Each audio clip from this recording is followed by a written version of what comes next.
Jared in Downington, Pennsylvania. Hey, Jared, your thoughts on the media? Hello, Tom. I want to talk about, yes, the mainstream media. I've been watching the mainstream. I've been a consumer of the mainstream media since I was 16 years old.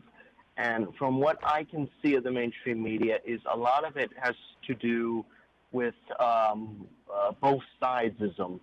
You know, that compare, you know, that if the Republicans do something, we have to get like a Democrat who does something as well, crazy or something like that. And they don't talk about the real issues. Right. Like, why is it every, at 8 p.m. we don't have a climate change scientist on to talk about climate change for like 30 minutes or something like that every day? And why is it we have things like lockup on weekends instead of having, you know, news on 24/7 like a BBC or even Fox News? Well, and look at how popular BBC is now in America.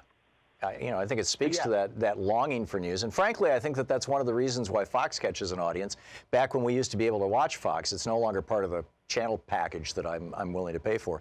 But back when we used to be able to watch Fox on the weekends in particular, and on, you know, in the middle of the night, I would, you know, if I was up, I would be flipping through CNN and MSNBC and watching all these documentaries, and I would end up on Fox. I'd end up watching Fox because it was the only network that was actually doing news. Yeah, and I used to do the same as well. But I think we should start looking at taking these large media conglomerates, and we should just basically nationalize them. Because, I mean, if we had something like a BBC here in America, that would really get rid of a lot of the crap we have here. Like, well, we do. It's called the Corporation for Public Broadcasting. You know, and instead of nationalizing the big networks and the you know, the giant providers, why not just break them up and let, you know, let competition, let 1,000 flowers flourish?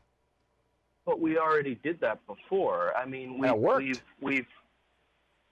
works, but for a while. I mean, didn't we break up, what was it, Standard Oil or something? We broke up Standard Oil in 1910. We broke up AT&T in what? It started under Nixon in the 70s and ended under Jimmy Carter in 79, I think. And there were a bunch of trusts and things that were broken up also during the Teddy Roosevelt administration, and frankly, you know, a little bit before that. But yeah, I mean, it just seems like a reasonable thing to break, you know, to leave them in the private sector is what I'm saying. You know, can you imagine if Donald Trump actually controlled a media outlet? That's you know, when you say nationalize, I mean, if Donald Trump said, okay, we're going to nationalize NBC and I'm in charge, I don't see where that'd be a good thing, Jared. I don't, but in my world, Trump wouldn't even get elected if we had nationalized the media to begin with, and there wasn't a profit motive for Trump to be, you know, have $5 billion of media coverage. Yeah, I'm just very skeptical of state-run media.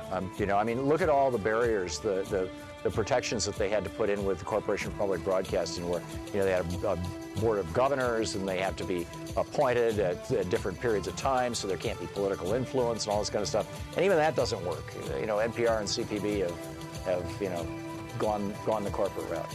Jared, thank you for the call. You know, this is a big issue and a tough one. We'll be back with more of your calls in just a moment.